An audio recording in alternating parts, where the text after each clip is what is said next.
belajar matematika pada pagi hari ini. Nah, sebelum kita mulai belajar, bagaimana perasaan Ananda pada pagi hari ini?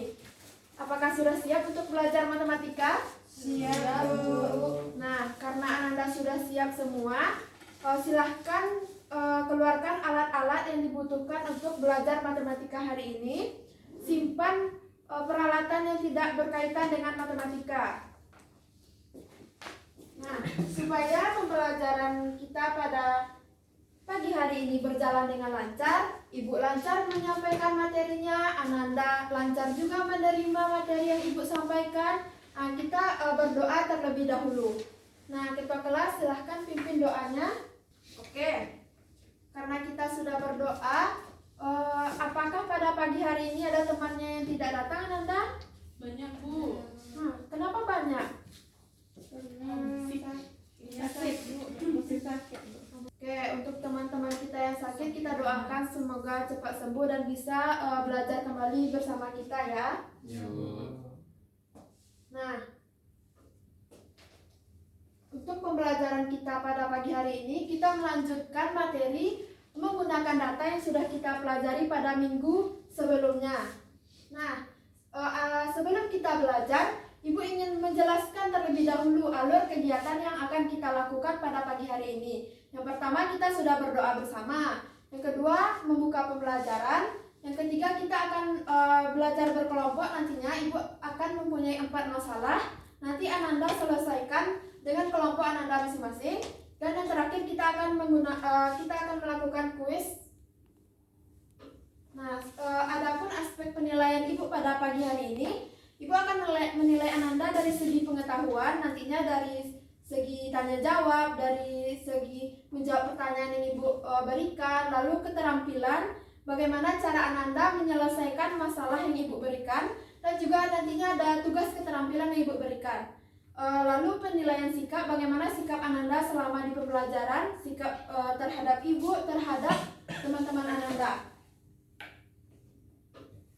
Nah, sebelum kita belajar menggunakan data lebih lanjut, tujuan belajar menggunakan data ini yang pertama, siswa memahami perbedaan kecenderungan dua kumpulan data. Yang kedua, siswa dapat menyatakan distribusi data sehingga Ananda mudah memahaminya. Dan yang ketiga, siswa mampu membandingkan kumpulan-kumpulan data yang banyak datanya berbeda.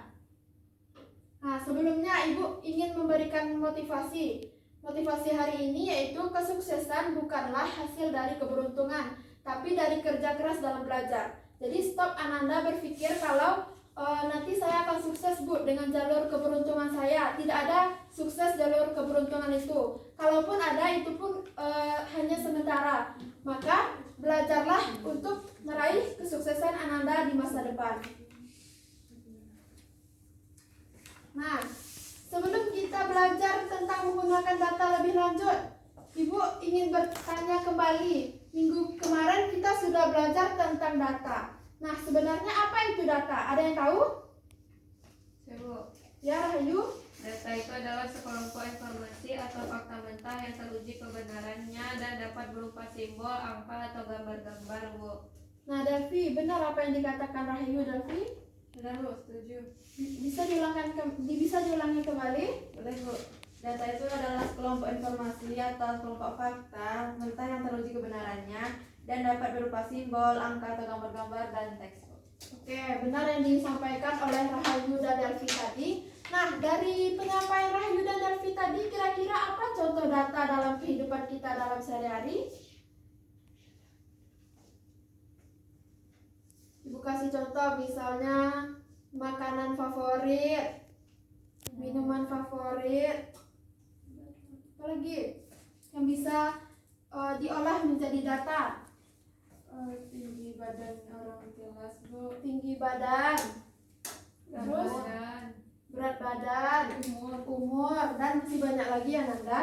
Nah, selanjutnya apa sih manfaat dari kita belajar menggunakan data ini? Nah, nantinya akan Ibu tanya kembali setelah Ananda memasuki materi pembelajaran.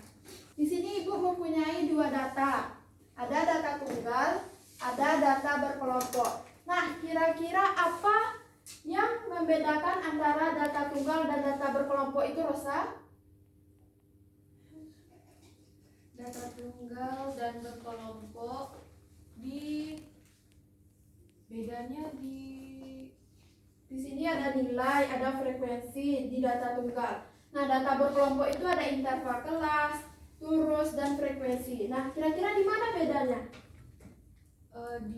kalau data berkelompok itu punya jarak batas gitu. Oke, Ibu tambahkan ya.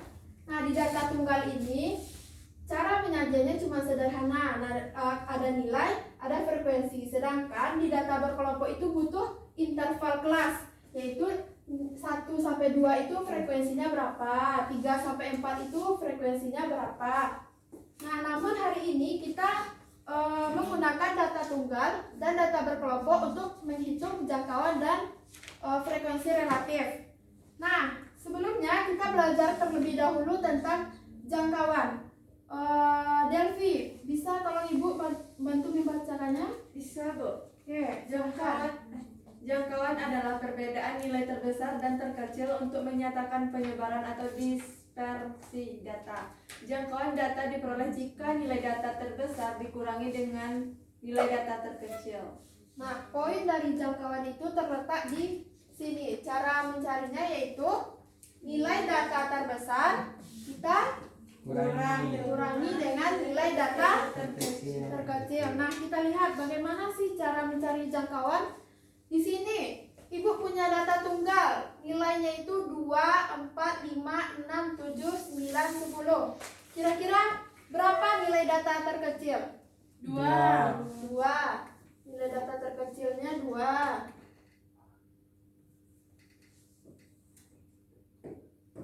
Nah, berapa nilai data terbesarnya? 10. Jadi, berapa jangkauan dari data tunggal yang Ibu punya ini? 10 dikurangi 2, Bu. 10 dikurangi dengan 2. Hasilnya 8. Nah, kita lihat contoh yang lain.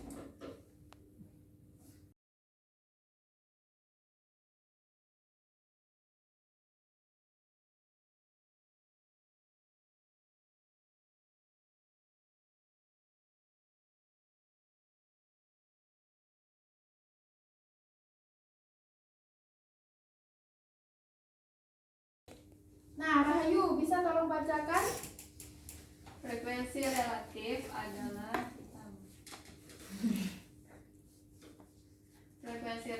adalah cara untuk mengukur seberapa sering suatu peristiwa tertentu terjadi dibandingkan total kejadian.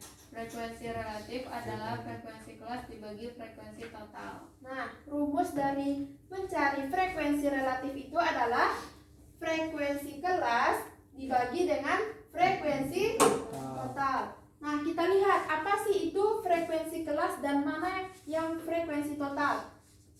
Selanjutnya, kita akan berdiskusi mengenai masalah yang sudah Ibu sediakan. Di sini Ibu ada 4 masalah. Ibu bagi Ananda menjadi dua kelompok. Masing-masing kelompok memiliki 2 masalah yang akan diselesaikan. Rahayu mulai berhitung 1 sampai 2.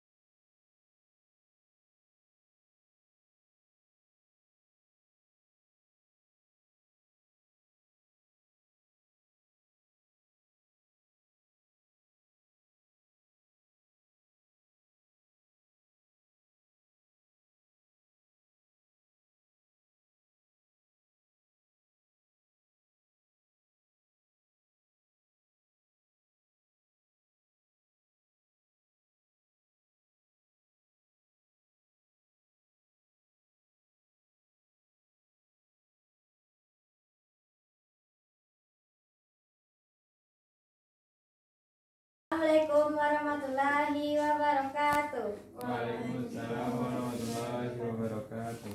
Baiklah, kami dari kelompok 1 akan mempresentasikan hasil diskusi kami yang akan dijelaskan oleh Nita. Kepada Nita dipersilakan.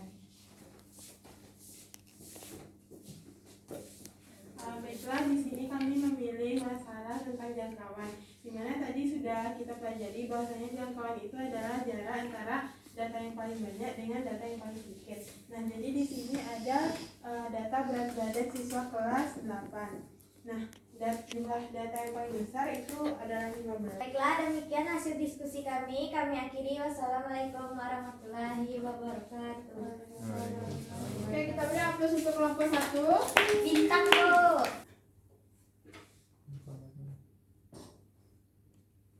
Jangkauan.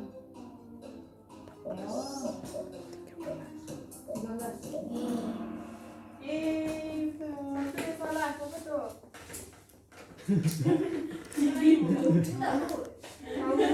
Udah banyak contohnya tadi. Oke, kita lihat perbedaannya tadi. Lanjut ke soal nomor 2. Berapa nilai jangkauan?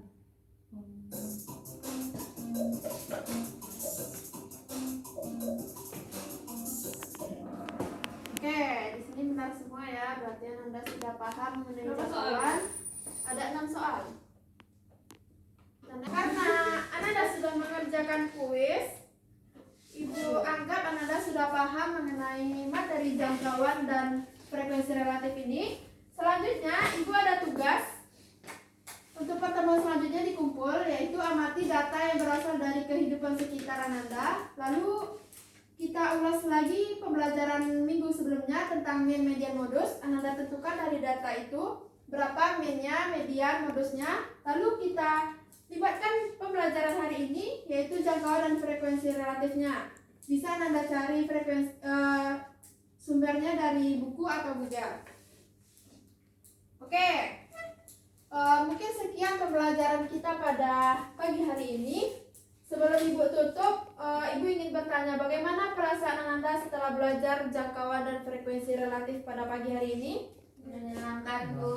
Apakah lebih semangat lagi belajar matematika ke depannya? Ya, Bu. Oke, Ibu harap Ananda tidak ada perasaan takut nantinya belajar matematika ya Ananda, karena kalau kita menyukai pembelajaran itu maka kita akan mudah mengerti, mudah memahami, sehingga kita tidak ada perasaan was-was untuk belajarnya.